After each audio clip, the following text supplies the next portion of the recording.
Silakan duduk. Shalom. Ibadah raya merayakan kemenangan Tuhan Yesus. Yang hari ini ditaruh Tuhan untuk kita semua tentang tantangan hidup.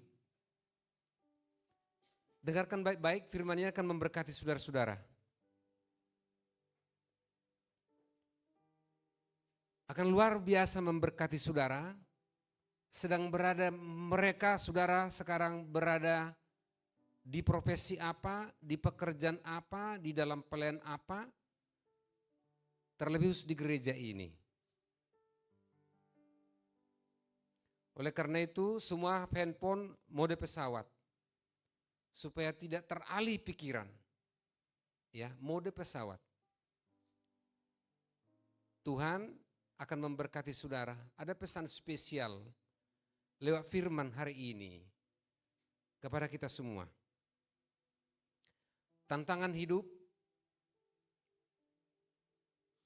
dimanapun saudara, semakin tinggi cita-citamu, semakin tinggi doamu, dan semakin tinggi tujuanmu, tantangannya akan semakin besar. Ya. Pohon yang makin tinggi, goyangannya, goncangannya semakin besar. Nah, tapi pohon itu kokoh karena dia berakar. Tantangan adalah kesempatan untuk bertumbuh dan membuat kita lebih kuat. Ya, saya ulangi. Tantangan adalah kesempatan untuk kita bertumbuh dan membuat kita lebih kuat. Kalau orang olahraga ini sangat mengerti. Orang masuk fitness, ya. Kebetulan saya senang fitness. Ya. Ini otot ini angkat barbel, angkat ini otot ini disakitkan dengan angkat beban itu. Sedang ada beban. Tapi dengan demikian otot ini akan bergerak, tubuh akan sehat. Bayangkanlah otot manusia tidak bergerak, tidak jalan, hanya di situ-situ aja duduk, makan, minum, tidur. Yang terjadi apa? Penyakit gula. Ya kan? Karena tidak bergerak, ototnya tidak bergerak. Oleh karena itu orang bijak mengatakan pertumbuhan ada dalam ketidaknyamanan. Pertumbuhan itu justru terjadi di dalam ketidaknyamanan. Aku mantan petani waktu kecil. Aku sangat paham ini. Ketika cabai disamaikan atau kopi disamaikan ataupun padi disamaikan, maka benih itu harus dicabut terlebih dahulu. Dicabut begitu saja. Lalu dipindahkan untuk tumbuh. Katakanlah benih padi. Kalau benih padi itu di pesamaian itu dia tidak bisa berbuah. Kalaupun berbuah hanya satu butir saja, yang lain mati. Tetapi ketika dia dipindahkan maka pertumbuhan ada dalam ketidaknyamanan. Dicabut, mana ada yang nyaman dicabut. Dipindahkan lalu bertumbuh. Saudara-saudara, ada pesan yang mau Tuhan sampaikan kepada kita hari ini. Bagaimana kita bertumbuh, bagaimana kita menghadapi tantangan, bagaimana kita menang. Harus menang. Haleluya. Harus menang. Sebab kalau tidak menang, bagaimana? Itu janji Alkitab. Maka berturut-turut firman Tuhan beberapa minggu ini tentang kemenangan. Dan hari ini tentang tantangan hidup. Mari kita baca Kejadian 12 ayat 1 sampai 2, tolong ditayangkan. Kejadian 12 ayat 1 sampai dengan 2. Kita akan mendengarkan apa tantangan yang dihadapi oleh Abraham. Kita baca sama-sama 1, 2, 3. Berfirmanlah Tuhan kepada Abram, pergilah dari negerimu dan dari sanak saudaramu dan dari rumah bapakmu ini ke negeri yang akan kutunjukkan kepadamu. Aku akan membuat engkau menjadi bangsa yang besar dan memberkati engkau serta membuat namamu masyhur dan engkau akan menjadi berkat. Haleluya. Ini janji Tuhan kepada Abraham, aku akan memberkati engkau. Akan membuat namamu masyhur. Ya.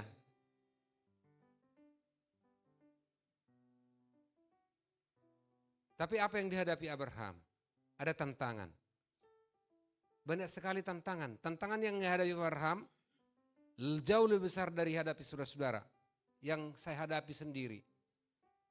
Jauh lebih besar.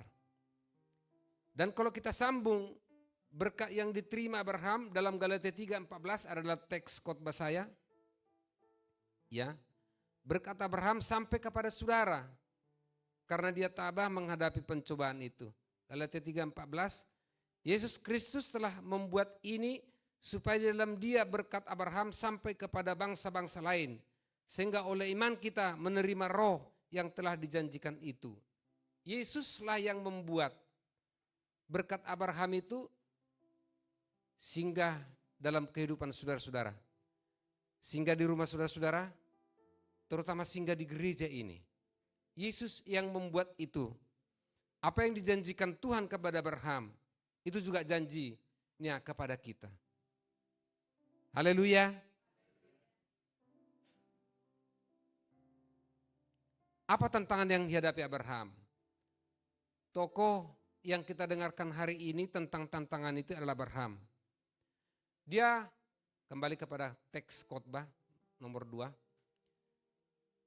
Abraham dan bapaknya pindah dari Ur-Kasdim, ya, ke Haran, Ur-Kasdim, ke Haran bersama ayahnya Tera. Ya, Kejadian 11 ayat 31. Berangkat dari satu tempat, dari Ur-Kasdim ke Haran. Ya. Lalu dari Haran disuruh lagi pergi, ya.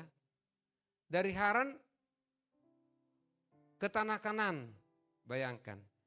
Kalau kita kan merantau dari Jakarta, ya cukup ke dari Jakarta lagi.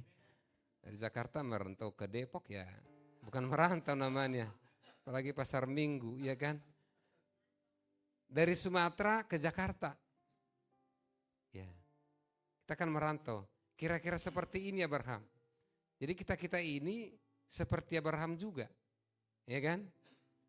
Tapi kalau kita udah jelas tujuannya Jakarta. Kalau Abraham disuruh pindah, dia tidak tahu tempatnya. Tapi taat karena Tuhan. Pindah engkau Abraham bersama dengan Lot umur 75 tahun, saudara-saudara. 75 tahun. Ya, 60 tahun aja sudah, ya. Tapi karena Tuhan berkata, yes Tuhan, saya pindah. Hebat ini Abraham. Lalu sampai dia ke tanah Kanan. Nah, begitu sampai di tanah Kanan, kelaparan terjadi. Abraham itu kalau orang cengeng, Tuhan, kau suruh aku ke negeri ini. Lalu kelaparan. Maksud Tuhan apa? Tapi dia tidak bertanya begitu. Diikutin saja. Karena Tuhan yang berkata saya pindah. Lalu terjadi kelaparan, lalu dia pergi ke Mesir, pindah ke Mesir. Ya. Karena susah hidup, saudara-saudara. Nah, di Mesir dia membuat satu kesalahan berbohong karena istrinya Sarah sangat cantik. Ya. Sangat cantik. Jadi daripada Raja Firaun membunuh Abraham, lalu dibilang, katakanlah engkau saudaraku, bukan istriku. Lalu terjadilah tulah yang besar, karena terjadi tulah yang besar di istana itu. Lalu Tuhan berfirman, berkata kepada Firaun, ini istrinya Abraham. Lalu Firaun mengatakan, kenapa engkau buat celaka istana ini? Padahal ini istrimu, dikembalikan saudara-saudara. Ada kesalahan Abraham di situ. Dan beberapa kali dilakukan begitu. Tetapi Tuhan itu maha kasih. Sekali Tuhan berkata engkau kuberkati, diberkati. Tuhan yang kita sembah konsisten saudara-saudara. Tidak berubah-ubah karena musim, karena apa? Enggak. Konsisten Tuhan itu. Diberkati, di Mesir dia diberkati, diberikan budak, diberikan hewan. Dia mempunyai ternak saudara-saudara di Mesir. Ya. Lalu Allah berkata kepada Abraham, lihatlah bintang di langit. tak terhitung, seperti itulah keturunanmu. Seperti debu di tanah banyaknya, seperti itulah keturunanmu. Langsung hamilkah Sarah? Tidak, saudara-saudara. 24 tahun dan sampai lahir Ishak 25 tahun. Menggenapi janji itu. Ini luar biasa, ya. Tapi Abraham tetap setia karena Tuhan sudah berkata. Saudara-saudara yang menerima remah dari Tuhan, kapanpun saudara terima remah itu, pegang. Tuhan mewujudkan itu. Tuhan tidak mundur dari janjinya. Saudara-saudara memegang firman Tuhan sebagai remah dalam kehidupan saudara-saudara. Namanya ayat mas. Pegang itu. Tuhan tidak undur dari janjinya, saudara-saudara. Manusia yang khawatir, manusia yang ragu meninggalkan Tuhan. Tapi Tuhan tidak akan pernah meninggalkan saudara-saudara. Haleluya. Itu yang dilakukan Abraham. Lalu setelah lahir Ishak, persembahkanlah anakmu itu. Allah berfirman, berbicara kepada Abraham, persembahkanlah anakmu ini. Sudah 25 tahun ditunggu, harus dipersembahkan. Tapi keteladanan yang kita tiru dari Abraham, dia ikut saja, hai Ishak, pikullah kayu bakar ini. Dia tidak katakan kepada Ishak, engkau akan dipersembahkan, enggak. Kita mempersembahkan sesuatu. Sampai di gunung tempat persembahan, manakah? Kata Ishak, Bapak, manakah hewan, domba yang akan dipersembahkan itu? Ya, Abraham mengikat anaknya. Sudah diikat di atas kayu bakar yang dibawa Ishak. Ya, untuk dinyalakan api saja. Dia tidak bisa bergerak karena sudah diikat. Kalau kira-kira ke anak sekarang ini, generasi sekarang kira-kira, ya, jangankan seperti itu ya. Ya, jangankan seperti itu. Ya, belum kita mungkin menarik ancang-ancang, dia udah tarik kuda-kuda. Ancang-ancang dengan kuda-kuda mana yang lebih kalah, saudara-saudara. Tapi Ishak setuju saja. Tapi ketika Tuhan melihat hatinya Abraham, dia murni mau mempersembahkan anaknya. Lalu dibilang, lepaskan itu. Ada domba yang tersangkut di sebuah pohon. Ya, persembahkanlah domba itu. Bukan Ishak yang dipersembahkan, saudara-saudara. Ada tantangan, ya. Tapi Abraham punya iman yang kuat. Coba kita baca Ibrani 11, tolong tayangkan ya. Ibrani 11 ayat 8 sampai dengan 12, ini kita baca. Ini kunci kemenangan daripada Abraham menghadapi tantangan yang sedahsyat itu. Ya, ayat 8, tolong dibacakan Pak Sintua Jacqueline. Ayat 8 sampai 12.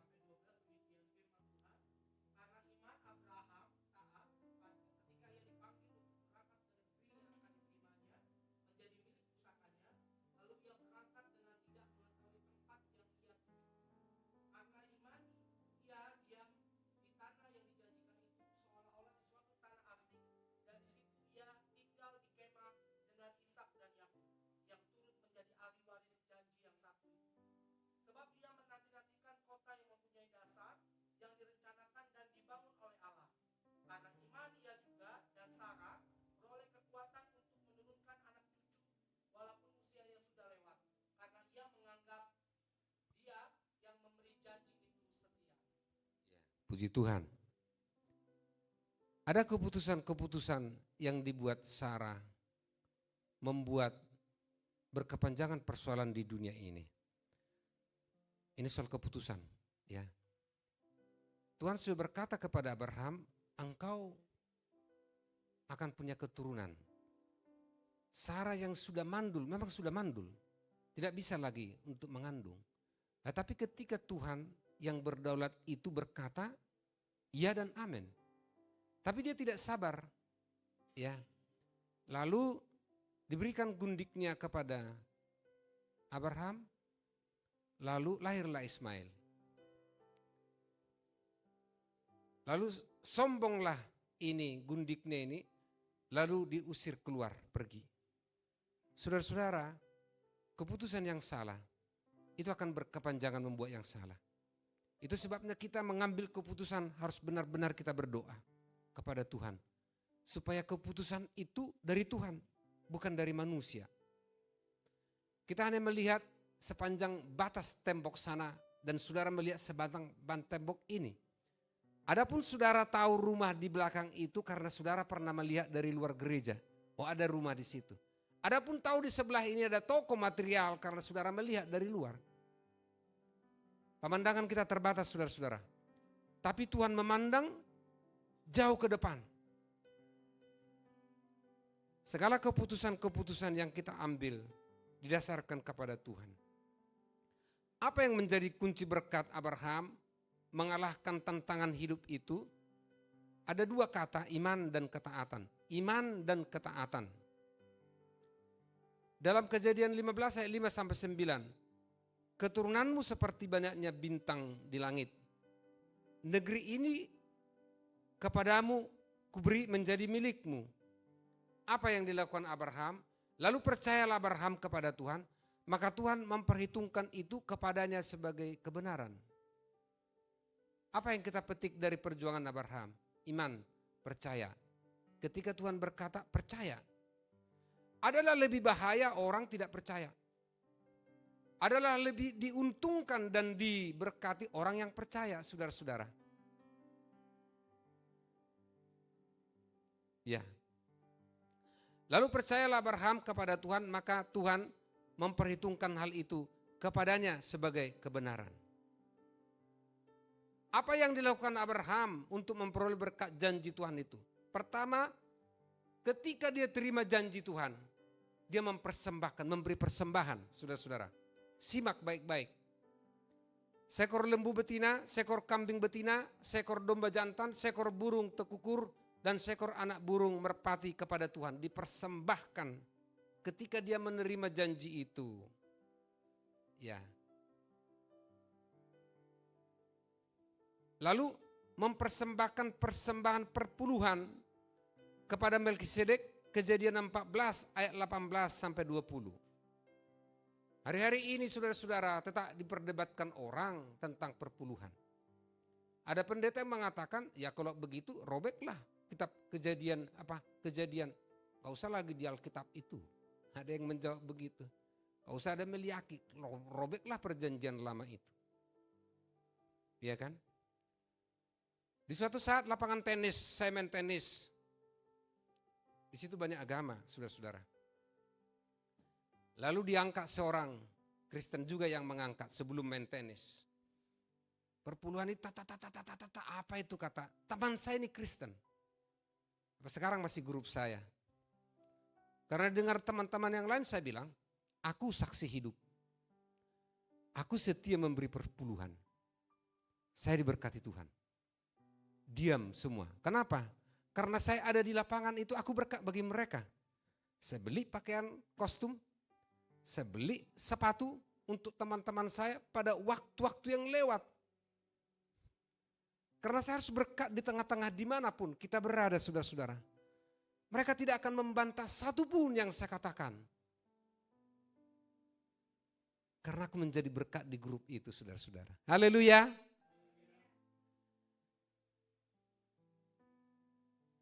Saya akan tetap khotbahkan persembahan ini. Karena aku melakukan itu. Dan aku diberkati Tuhan. Haleluya. Sekarang kita menghadapi Natal, saudara-saudara. Ini cerminan dari Abraham kenapa diberkati dengan dahsyat. Ya, di grup itu sudah dibuat persembahan kasihku sekian. Puji Tuhan gereja ini setiap Natal tidak pernah kurang ya. Haleluya. Tidak pernah kurang gereja kita. Belum lagi proposal kita kirim, tahun kemarin itu proposal kita 65 juta karena beli kursi di bawah. Lebih itu. Kenapa? Ada hati anak-anak Tuhan yang diberkati Tuhan. Lihat aja di bawah itu kita lewat, interior sudah jadi. Lalu the next apalagi yang Tuhan buat? Ya.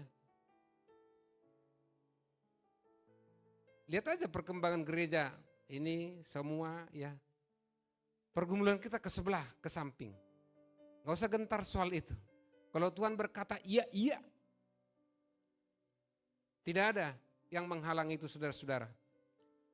Ketika dikotbahkan seperti ini, aku menjadi saluran berkat ke sebelah itu, memperluas sayap, engkau pasti dibuka Tuhan jalan. Karena kau tidak akan bisa memberi kalau Tuhan tidak memberi kepadamu. Ya, itu yang dilakukan Abraham menghadapi tantangan itu. Dan dia disebutkan Bapak orang beriman. Apa yang menjadi aplikasi yang penting? Ya, aku tadi malam agak susah tidur. Aku orangnya gampang tidur. Begitu letak, udah tidur itu. Tapi kalau aku bangun jam 1, lalu aku berdoa gak bisa tidur, doa saya begini, misalnya udah berdoa gak bisa tidur, itu jarang-jarang begitu. Lalu aku berdoa, doa pembukaan kita, berfirmanlah ya Tuhan, aku mendengarkanmu. Lalu aku berdoa, lalu bersekutu dengan Roh Kudus. Roh Kudus berbicara di hati saudara-saudara. Bukan hanya di hati pendeta, siapapun saudara-saudara, Roh Kudus bisa berbicara di hati saudara-saudara.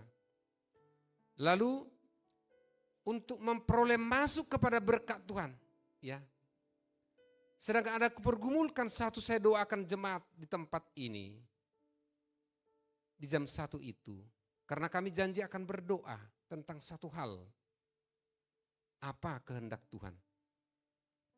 Tadi malam, tadi pagi bukan kemarin, tadi pagi itu. Ya. Lalu sewaktu saya menghadapi operasi, rema yang saya terima, loncatan-loncatan berkat, peningkatan berkat, penyertaan Tuhan dan kesehatan, Tuhan akan sampaikan, letakkan kepada jemaat di tempat ini. Kepada keluarga saya, kepada saudara-saudara. Lalu jawaban daripada itu, bagaimana itu diwujudkan? Ada satu kalimat yang dipesankan Tuhan kepada kita semua, dengarkan baik-baik. Untuk masuk memenangkan tantangan hidup itu dan masuk dalam lompatan berkat yang Tuhan pakai saudara di gereja ini, dalam lembaga saudara-saudara, dalam pemerintahan, bisnis, apapun. Ada satu pesan, gunakan sudut pandang Tuhan menghadapi tantangan, masalah, hambatan, dan peperangan. Ini pesannya. Gunakan sudut pandang Tuhan. Oh, saya dapat rema, terima kasih Tuhan. Lalu saya berdoa, saya mengucapkan terima kasih. Lalu saya tidur. Beberapa kali begitu. Kalau sudah pesan Tuhan tersampaikan, saya tidur. Kalau belum bisa berjam-jam saya tidak bisa tidur itu. Sama dengan di rumah sakit operasi pertama. Dari malam sampai besoknya tidak tidur. Tapi tidak capek, tidak gelisah seperti saya tidur. Bekerja saya apa? Berdoa, membaca Alkitab.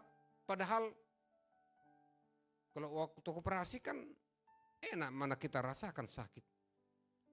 Setelah itu yang sakit, setelah keluar dari ruang operasi itu. Lalu diperlihatkan salah satu pesan Tuhan, loncatan berkat. Itu sebabnya waktu saya menghadapi pro-operasi itu, pesan itu sudah saya terima juga. Saudara-saudara, tapi tadi pagi dikatakan untuk masuk dalam wilayah itu, menang dalam tantangan dan berkat Tuhan, gunakan sudut pandang Tuhan. Kenapa harus sudut pandang Tuhan? Karena sudut pandang kita terbatas. Pengetahuanmu terbatas, pengetahuan saya terbatas. Tapi sudut pandang Tuhan, Allah yang berdaulat itu tidak terbatas, saudara-saudara. Dialah yang menciptakan langit dan bumi. Ketika sudut pandang Tuhan kita gunakan untuk mendaratkan janji Tuhan itu, maka akan terjadi. Gunakan sudut pandang Tuhan. Saudara-saudara, dalam pergumulan hari-hari ini, apapun pergumulanmu, pesan Tuhan, gunakan sudut pandang Tuhan. Jangan sudut pandangmu, jangan sudut pandang saya. Kita akan masuk wilayahnya Tuhan dan berkat Tuhan. Lalu ditunjukkan firman Tuhan kepada saya tentang sudut pandang Tuhan ini. Ada 12 pengintai dari bangsa Israel yang sedang berjalan 40 tahun masuk ke tanah Kanaan. Dari 12 pengintai itu masing-masing suku, saudara-saudaraku. Tapi hanya 10 pengintai itu memandang negatif semua. Kita akan kalah terhadap orang-orang Kanaan. Mereka besar-besar seperti pohon enau, kita kecil-kecil. Tapi hanya 2 yang menggunakan sudut pandang Tuhan. Siapakah itu? Yosua dan Kaleb. Hanya 2 ini mengatakan, kita menang. Kita akan taklukkan mereka di dalam Tuhan. Dengarkan baik-baik, ini pesan Tuhan. Kemarin saya tidak akan sampaikan firman Tuhan ini. Tapi setelah bergumul tadi malam, ditunjukkan firman ini. Yang 10 orang ini kembali, lalu memberikan berita negatif kepada seluruh ribuan bangsa Israel, bahwa kita tidak bisa masuk ke situ. Lalu ribuan bangsa Israel terpengaruh dengan kabar negatif, saudara-saudara. Lalu mengatakan, kita tidak bisa masuk ke situ. Apa yang terjadi, saudara-saudara? Yang 10 orang itu dihukum Tuhan mati. Dan ribuan orang Israel yang merespon dengan negatif, dari 10 orang negatif ini, dibunuh Tuhan, tidak sampai ke tanah Kanaan. Mati dihukum Tuhan. Yang sampai ke tanah Kanaan itu adalah orang-orang yang punya iman. Yang lahir generasi-generasi, kalau sekarang ini generasi-generasi milenial dan segala. Yang punya pandangan bahwa Tuhan memenangkan kita. Kenapa generasi ini yakin Tuhan memenangkan kita? Dia lihat ayahnya mati. Dia lihat mamanya mati karena tidak percaya. Karena mendengar kabar negatif dari 10 orang ini, saudara-saudara. Tuhan sedang mendandani gereja ini, mendandani saudara-saudara. Dengarkan pesan Tuhan hari ini. Ya. Kalau pandanganmu dari sudut pandangan negatif, maka kebaikan itu pun akan menjadi negatif. Tapi ketika pandanganmu dari sudut positif, sudut pandangnya Tuhan, maka di balik keburukan itu ada yang baik, saudara-saudara. Bisa melihat kebaikan di belakang keburukan, saudara-saudara. Dahsyat pesan Tuhan. Ya.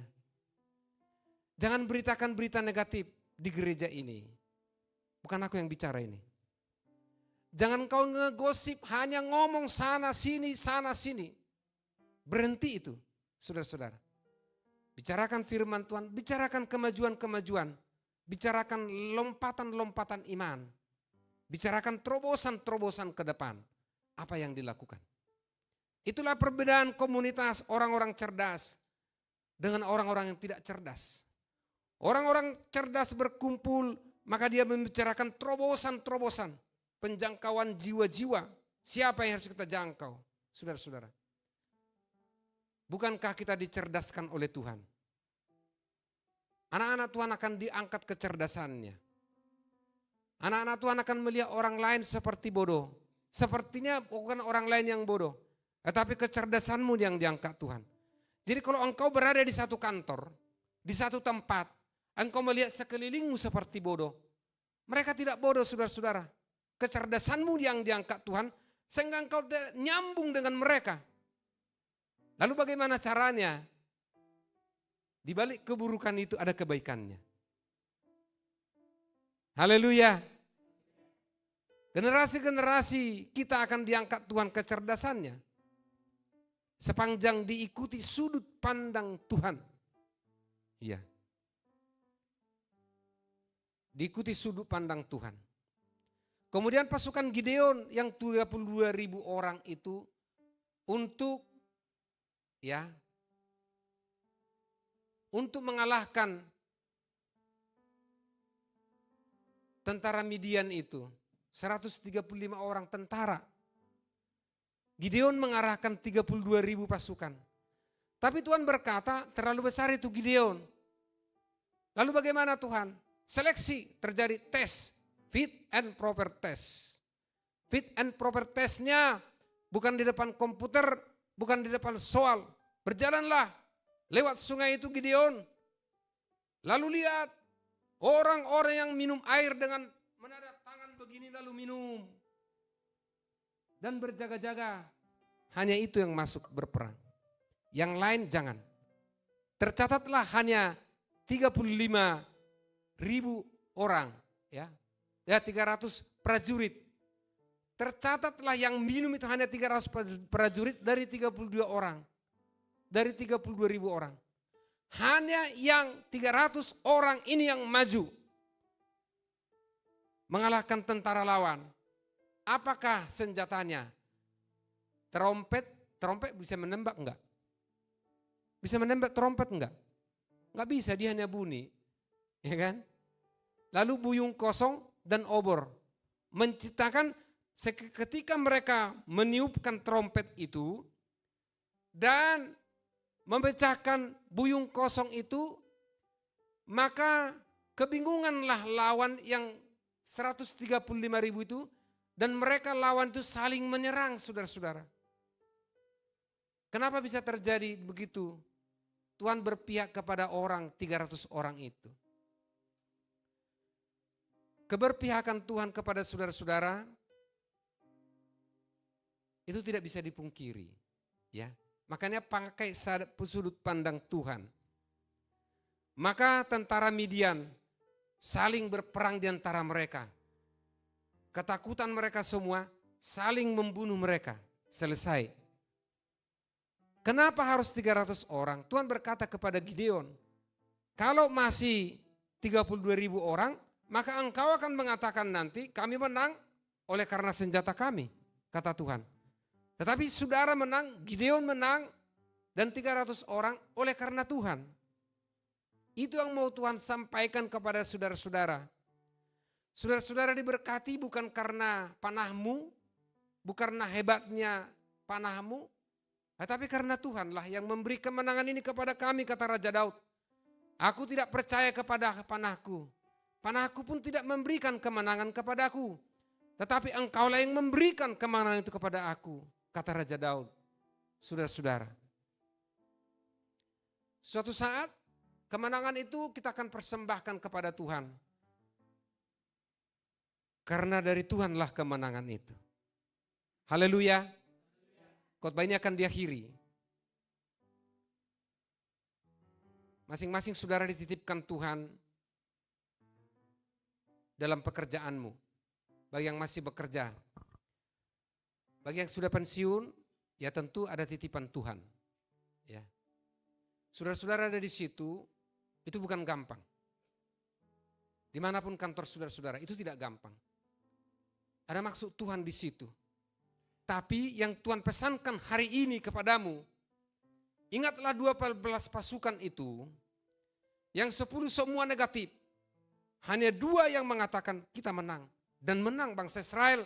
Itu sebabnya tanah Kanaan, tanah Israel, sampai hari ini Israel di situ. Karena 2 orang saja yang punya iman, kita menang. Ini pegang saudara-saudara. Tuhan titipkan saudara di situ. Saudara pasti diberkati Tuhan. Saudara pasti dipakai Tuhan. Anak-anak muda, engkau bekerja di mana? Kerjakan dengan baik. Ya, jangan engkau lepaskan yang di tanganmu. Sebab apa yang di tanganmu itu yang diberkati Tuhan. Jangan kau salah gunakan yang di tanganmu. Jangan salah gunakan handphonemu itu. Engkau game setiap malam, saudara-saudara. Ini akan mau seleksi ini, anak youth ini. Siapa ini yang game ini terus, ya? Salah gunakan yang di tangannya. Tongkat Tuhan kata Musa lepaskan menjadi ular, tangkap menjadi tongkat. Yang di tanganmu itu yang diberkati Tuhan. Kalau sangaran di tanganmu enggak ada, Tuhan, Pak Pendeta di tanganku dompetku pun kosong. Dompet makan diberkati Tuhan. Ketika engkau memakai sudut pandang Tuhan hari ini, jangan sudut pandangmu manusia, tapi sudut pandang Tuhan engkau pakai. Dompet makan diberkati Tuhan. Saya tidak hanya mengkhotbahkan ini, terlalu panjang kesaksian saya tentang dompet kosong ini, saudara-saudara. Menutup khotbah ini saya izinkan menyaksikan suatu saat ketika aku kuliah nggak ada lagi uang. Walaupun berkali-kali ini saya saksikan. Tapi dengarkan baik-baik saudara-saudara, nggak ada lagi uang. Ya, dulu kami masak sendiri. Habis itu rantangan, nggak ada lagi uang, kosong, nggak sampai kiriman saudara-saudara. Tuhan memberikan hikmat kepada saya. Engkau jangan pulang. Kalau aku pulang, minggu depan ujian, mahasiswa abadi. Itu teman-teman saya dulu banyak yang DO, banyak teman-teman saya nggak jadi, saudara-saudara. Bukan seperti sekarang banyak pengampunan anak-anak mahasiswa. Kalau zaman saya dulu memang killer, saudara-saudara, nggak bisa satu, ini nih keluar, begitu. Nggak jadi tamat, saudara-saudara. Setelah diperbaiki kurikulum. Apa yang terjadi, saudara-saudara? Saya ke warung, Nande, orang Karo, ya. Nande, kiriman belum datang. Aku bisa makan di sini nggak Nande? Padahal aku nggak biasa langganan. Bisa anakku, catat aja, ya kan? Coba nggak dijamah Tuhan hatinya. Setiap warung saya bilang, ya pakaian kita bukan seperti jas begini, lumayan mahal, gitu ya. Bukan seperti ini. Pakaian kita, aku waktu mahasiswa tidak pernah pikirin pakaian saudara-saudara. Yang penting buku saya banyak dan saya baca. Kalau udah berbaris, saudara datang ke rumah saya sekarang juga. Ada 2 tempat perpustakaan saya. Itu kesenangan saya. Dan itu saya baca, saudara-saudara. Turun itu ke anak-anak saya. Haleluya. Harus turun kepada saudara-saudara senang membaca buku-buku yang baik, Alkitab, firman Tuhan. Harus turun. Sebab kalau tidak, ya berkat yang Tuhan percayakan bagaimana? Coba setiap warung yang saya ketok, Nande aku makan di sini, enggak. Aku pulang, enggak ujian. Mahasiswa abadi aku, saudara-saudara. Tapi Tuhan menjamah hatinya. Saya menggunakan sudut pandang Tuhan. Sebab ayat mas saya waktu itu banyak sekali. Diberkatilah orang yang mengandalkan Tuhan. Yang menaruh harapannya pada Tuhan. Ya, itu salah satu ayat mas. Aku datang untuk supaya kamu mendapat hidup dan memperoleh segala kelimpahan. Yohanes 10 ayat 10. Saudara-saudara yang terkasih dalam nama Tuhan Yesus Kristus, ketika engkau memakai sudut pandang Tuhan, dan kita engkau mendengar kabar gembira hari ini, 2 pengintai itu yang percaya, yang 10 tidak percaya. Saudara-saudara akan mewarnai tempat saudara-saudara, saudara-saudara akan mewarnai negeri ini. Sebab Tuhan tidak setengah-setengah memberkati generasi, tetapi Tuhan full power memberkati generasi. Haleluya. Ini yang saudara imani kepada anak-anakmu. Tuhanlah yang membuat itu jadi. Efesus 3:20 mengatakan, Yesuslah yang melakukan jauh lebih besar daripada apa yang kita doakan dan kita pikirkan. Ini menjadi ayat emasmu, saudara-saudara. Yesus yang membuat itu jadi. Bukan karena saudara-saudara semata-mata. Haleluya. Sebagai penutup daripada khotbah ini. Ya. Matius 9 ayat 29. Jadilah kepadamu menurut imanmu. Yesus sering berpesan kepada orang-orang yang meminta kesembuhan atau meminta apapun kepada Yesus. Dikatakan jadilah kepadamu sebagaimana imanmu. Imanmu besar jadi kepadamu, imanmu kecil, ya kecil kepadamu. Ikutilah iman Abraham. Dibanting-banting Abraham itu. Diulur tarik 25 tahun penantian anak. Sampai di tanah Kanaan jadi kelaparan. Tak satu kata pun protes dari Abraham. Kita baca Alkitab. Tidak ada protes dia. Persembahkan anakmu, tidak ada kata protes. Saudara-saudara mau diberkati Tuhan, taat saja kepada Tuhan. Taat kepada pimpinanmu, taat kepada gembalamu, taat kepada pengerja-pengerja. Haleluya. Dalam ketaatan itu Tuhan curahkan berkat-Nya. Jadilah kepadamu sebagaimana imanmu.